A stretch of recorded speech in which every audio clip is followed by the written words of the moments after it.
প্রতি ফরজ সালাতের পরে যে মাসনুন আমলগুলি আমাদের করা উচিত তার মধ্যে একটি অন্যতম গুরুত্ববহ আমল নিয়ে আমরা আজকে কথা বলবো।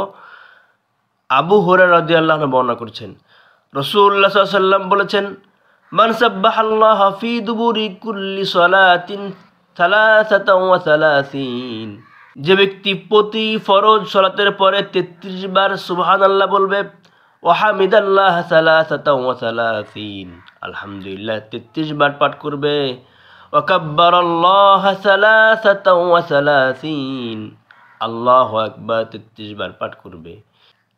3 33 99 হয়ে যাবে।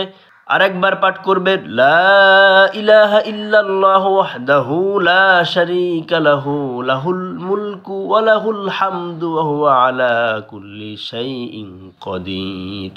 এই মোট 100 বার যে ব্যক্তি এই আমল প্রতি ফরজ সালাতের পরে করবে, রাসূলুল্লাহ সাল্লাল্লাহু আলাইহি ওয়াসাল্লাম বলেছেন, গুফিরাত খাতায়াহু ওয়া ইন কানা মিসলা জাবাদিল বাহরি, সারা পৃথিবীর বুকে বিশাল বিশাল সমুদ্র আছে, এই সমুদ্রগুলির ফেনা পরিমাণও গুনাহ যদি তার আমলনামায় থেকে থাকে, আল্লাহ রাব্বুল আলামিন তার সকল গুনাহ ক্ষমা করে দিবেন। সুবহানাল্লাহ, সব গুনাহ ক্ষমা হয়ে যাবে।